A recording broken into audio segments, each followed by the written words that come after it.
From the moment filming began on Stagecoach, tensions ran high between John Wayne and director John Ford. Ford's demanding nature quickly turned into harsh treatment, often belittling Wayne despite his dedication to the role. The young actor faced constant criticism and was frequently sidelined in favor of more established cast members. Ford's tough approach extended beyond the set, with reports of verbal abuse and a clear lack of support that left Wayne feeling isolated. This difficult dynamic shaped much of Wayne's early career, forcing him to prove himself under intense pressure. Despite the mistreatment, Wayne's performance in Stagecoach would eventually become a breakthrough, but the path to that success was marked by Ford's relentless bullying and disregard. The strain between them highlighted the darker side of Hollywood's golden age, where power imbalances often dictated the working environment. Curly's gonna see that you can get to my place across the border. During the silent film era, westerns not only began but truly thrived, capturing the imagination of audiences with their rugged landscapes and adventurous spirit. However, by the late 1930s, the western genre had lost much of its appeal. Moviegoers started to see these films as cheaply made, second-rate productions often relegated to Saturday matinee slots. The characters had become overly familiar, their behaviors predictable, and their personalities reduced to stereotypes. This decline in popularity reflected a broader shift in entertainment tastes, as audiences sought fresher stories and more complex characters. The westerns of this time no longer held the same excitement or originality they once did, leading to a period where the genre struggled to maintain its former glory. Is with his troops in Dry Fork. If he's in danger, I want to be with him. During late 1938 and early 1939, several western films were made with larger-than-usual budgets, which helped bring new life to this type of movie. These films included Union Pacific, Jesse James, Dodge City, and Stand Up and Fight. Among these, the most important was John Ford's Stagecoach. This film marked Ford's return to westerns after 13 years, and it was also his first western made during the sound era of movies. Stagecoach played a big role in changing how westerns were seen and made, making the genre popular again. It showed that westerns could be serious, exciting, and well-made, not just simple stories. This helped other filmmakers to create better westerns and brought many fans back to theaters to watch these adventures. The success of Stagecoach proved that westerns could still be a powerful and meaningful part of American cinema. Quiet! We ain't been butchered yet. But you're right. This monumental masterpiece not only marked a new chapter for John Ford's career, but also transformed the western genre itself. Before this film, westerns were often seen as low-budget, less serious entertainment, typically relegated to the B-movie category. However, this film elevated the genre to a level of respect and artistic merit previously unseen. It demonstrated that westerns could tell complex stories with rich characters and strong direction, appealing to a broader audience. The film's success showed Hollywood that westerns could be more than simple shootouts and chases. They could explore human nature, social dynamics, and moral questions. By doing so, it paved the way for future filmmakers to approach westerns with greater ambition and creativity, ultimately reshaping how these stories were told and perceived. This shift not only benefited the genre, but also helped solidify John Ford's legacy as a pioneering director who brought depth and dignity to western films, influencing countless directors and movies that followed. I'll take that shotgun, Luke. You'll take it in the belly if you don't get out of my way. John Ford's approach to character development in the 1939 film Stagecoach marked a significant departure from the usual western stereotypes. Instead of relying on the typical heroes and villains, Ford chose to challenge the audience's expectations by showing that people are not always what they seem. The characters in the story are complex, with strengths and flaws that make them feel real and relatable. This depth allows the film to explore social issues and human nature in a way that was rare for westerns at the time. Each character's background and personality contribute to the story, revealing hidden motives and unexpected qualities. This thoughtful portrayal helped the film stand out and gave viewers a richer experience, moving beyond simple good versus evil tales to something more meaningful and reflective of real life. Wait here. Instead of following the usual pattern of nonstop action and flashy violence to grab attention quickly, Ford took a different path with the 1939 movie Stagecoach. He didn't waste moments on meaningless fights just to thrill viewers who might lose interest fast. Instead, every bit of action and violence served a bigger purpose, to deepen the story and reveal who the characters truly were. This approach allowed audiences to connect with the people on screen, understanding their struggles, fears, and hopes as the story unfolded. Ford's method made the characters feel real and important, turning what could have been a simple Western into a rich and engaging journey. By focusing on character development through meaningful action, the film stands out as a thoughtful and memorable piece of cinema. It was a massacre on Superstition Mountain. It's tough. Especially. John Ford's son, Patrick, came across a short story in the April 1937 issue of Collier's magazine titled The Stage to Lordsburg, written by Ernest Haycox. After reading it, Patrick suggested to his father that this story might make a good movie. This recommendation sparked the idea that eventually led to the creation of the 1939 film Stagecoach. The story's compelling narrative and vivid depiction of the Old West provided a strong foundation for the film's plot, which revolves around a diverse group of passengers traveling through dangerous territory by stagecoach. The adaptation of Haycox's story into a cinematic work allowed John Ford to bring to life a tale filled with tension, character development, and the rugged landscape of the American frontier. This inspiration from a magazine story highlights how literature and film can intersect to create enduring works of art.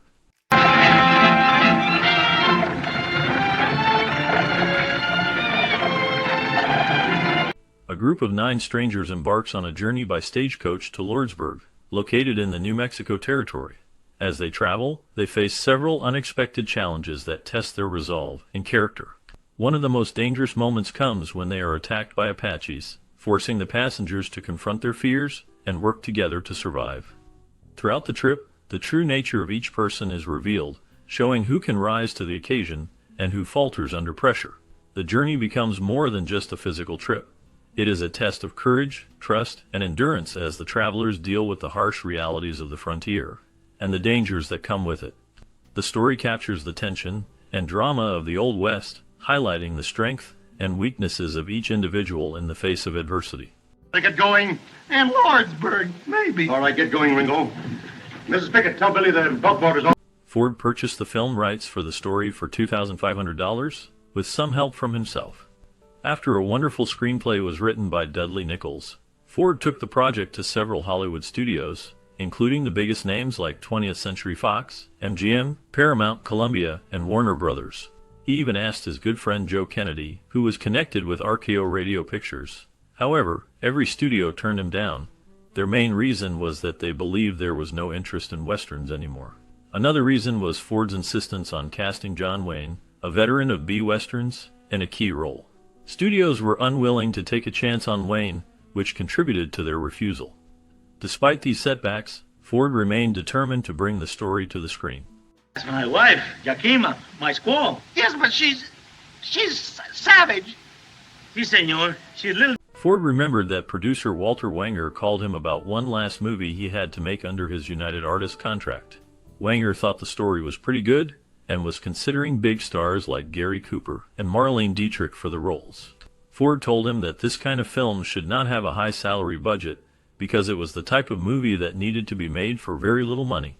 Wanger then asked Ford who he had in mind for the film, and Ford mentioned a young man he knew who used to be an assistant prop man and a bit player. This man was named Morrison but was now calling himself John Wayne, having made several 5-day westerns. When Wanger asked if Ford thought he was any good, Ford said yes, and pointed out that they could get him for a very low price.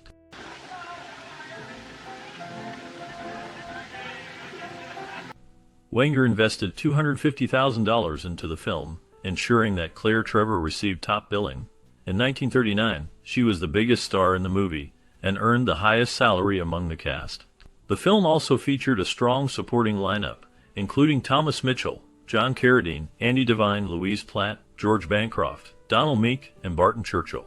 Each actor brought their unique presence to the story, contributing to the overall dynamic of the film. This careful casting and budget allocation helped shape the movie's success by balancing star power with talented character actors who enhanced the narrative and made the film memorable. That's what you're throwing away if you go to Lordsburg. What do you want me to do? Stagecoach marked the beginning of John Ford's deep connection with Monument Valley, a landscape he would use as the backdrop for 8 more westerns. Ford called Monument Valley the most complete, beautiful, and peaceful place on Earth. In 1939, the area was untouched by paved roads, which meant it had not been used for filming before. Harry Golding, who managed a trading post there, learned about Ford's plans for a big-budget western, and took it upon himself to travel to Hollywood with over 100 photographs of the valley. He was so determined that he threatened to camp on Ford's doorstep until the director agreed to see him and the pictures. Once Ford saw the images, he was immediately captivated by the location. The valley's remoteness also appealed to him because it meant fewer interruptions from studio executives, allowing greater creative freedom. This choice of setting gave Stagecoach a unique, authentic feel that helped redefine the Western genre and showcase the dramatic natural beauty of the American West in a way that had never been done before.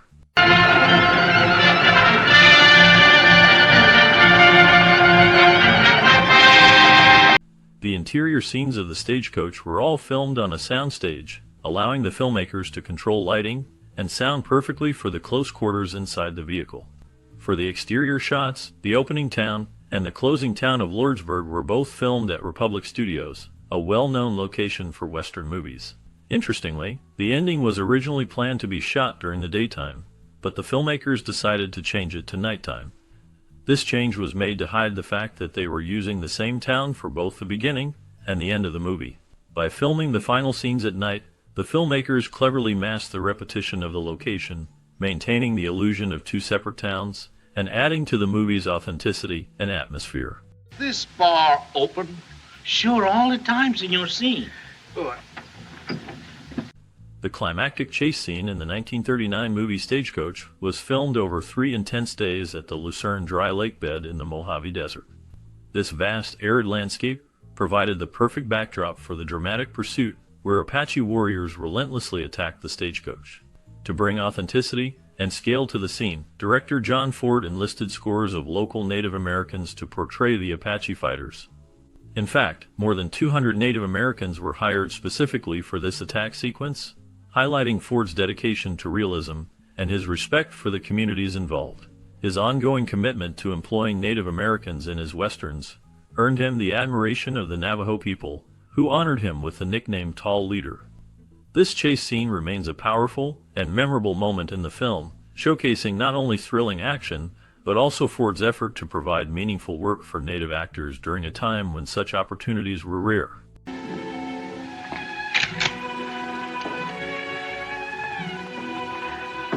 When John Wayne was cast in the 1939 movie Stagecoach, he brought with him Yakima Makut, who was the most famous and respected stuntman of that time.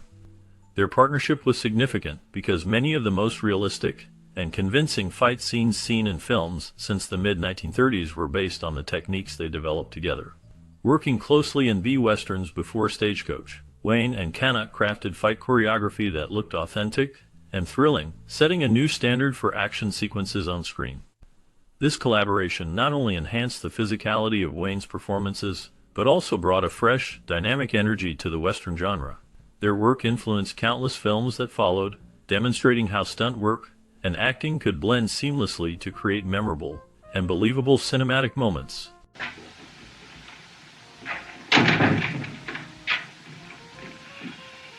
One scene in the movie required the stagecoach, full of passengers, to be floated across a flowing river.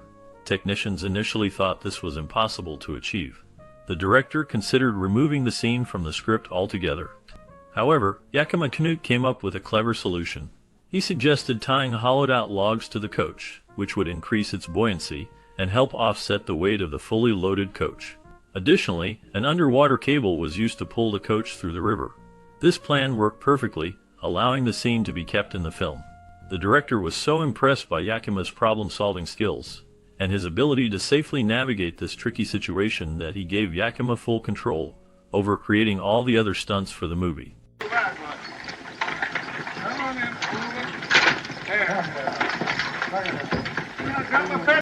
Director John Ford was known for his tough and often harsh treatment of actors on set, and the making of the 1939 movie Stagecoach was no exception. Ford did not hold back his criticism, especially when it came to Andy Devine. He bluntly told Devine that he was a big tub of lard, and expressed confusion about why he was even cast in the film. However, Ford's treatment of John Wayne was even more severe. From the moment filming began, Ford was relentless in undermining Wayne. He called him a big oaf and a dumb brute, frequently criticizing Wayne's line delivery and even the way he walked. This harshness was not random cruelty, but part of Ford's method to provoke real emotions in Wayne, pushing him to improve his acting. At one intense moment, Ford grabbed Wayne by the chin and shook him, demanding to know why he moved his mouth so much. Ford insisted that acting in movies was done with the eyes, not the mouth. This tough love approach shaped Wayne's performance and contributed to the film's lasting impact, showing how Ford's bullying was a twisted form of mentorship. How long will they give me for breaking out? Oh, about another year. You know where my ranch is? John Wayne faced tough challenges during the making of this film, but he met them head-on and grew as an actor. Before this, he had appeared in 33 low-budget westerns over 9 years, often typecast in similar roles. However, when director John Ford called him for this project, Wayne took a different path. After this experience, he never returned to making B-westerns again. This role marked a turning point in his career, showing his ability to handle more complex and demanding characters. The rough treatment he endured on set only strengthened his resolve, pushing him to a new level of performance that would define his future in Hollywood. His work in this film became a stepping stone that helped him become a legendary figure in the Western genre and beyond. He's got to know all about you.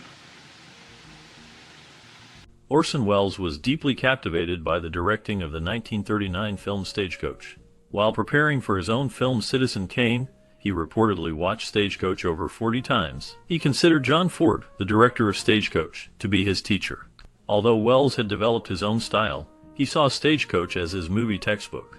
He wanted to learn how to make movies, and this classic film served as a guide for him. Wells studied the film carefully, absorbing its techniques and storytelling methods to improve his own craft. This intense focus on Stagecoach shows how much influence John Ford's work had on one of cinema's greatest filmmakers, shaping Wells' approach to directing and narrative construction.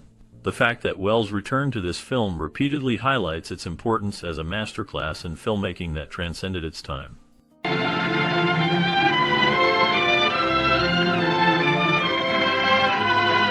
Over the past 80 years, Stagecoach has received every conceivable accolade imaginable, and has been hailed as one of the most influential films ever made.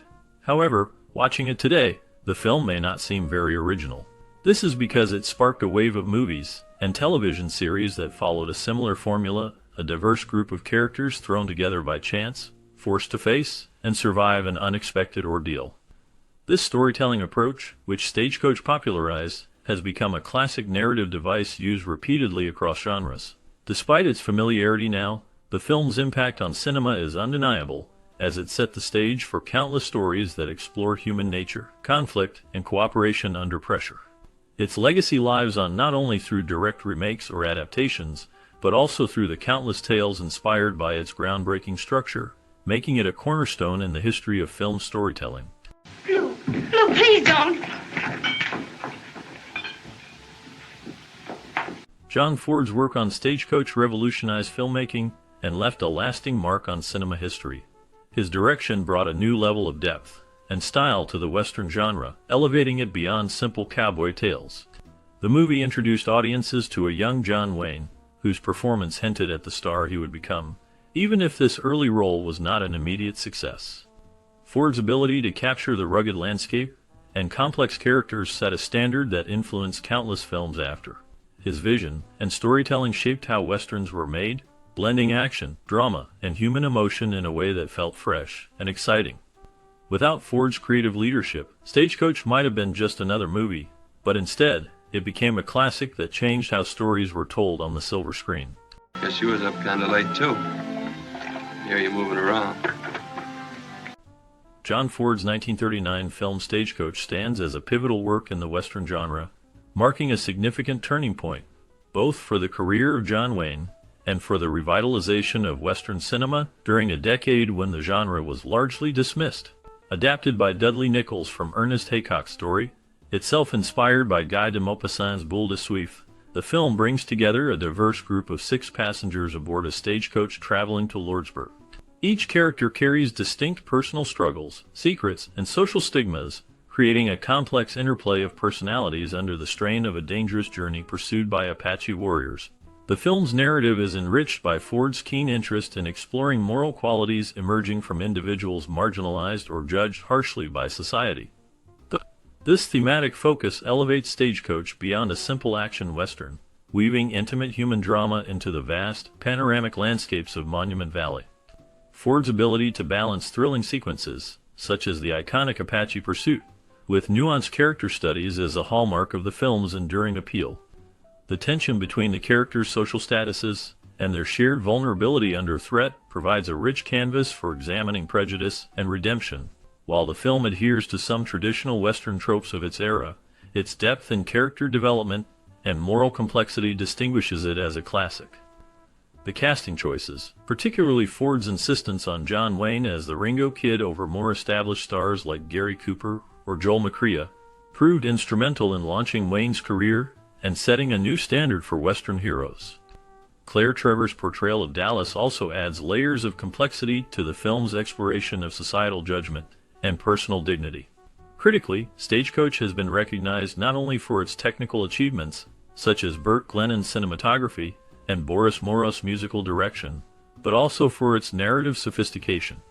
Orson Wells famously admired the film as a model of perfect filmmaking, citing it as an influence while crafting Citizen Kane. This endorsement underscores the film's blend of exhilarating action, strong storytelling, and profound thematic resonance. However, some perspectives might argue that Stagecoach, while groundbreaking, still operates within the confines of early Western conventions, and that its portrayal of certain characters or themes reflects the social attitudes of its time, which may feel dated or simplistic to modern audiences. Nonetheless, the film's ability to provoke discussion about social prejudice, human dignity, and collective survival ensures its place as a significant cultural artifact. In summary, Stagecoach is a richly textured film that combines thrilling Western adventure with a thoughtful examination of human nature and societal norms. Its influence on the genre is undeniable, and its storytelling continues to captivate viewers through its compelling characters, moral inquiry, and cinematic artistry.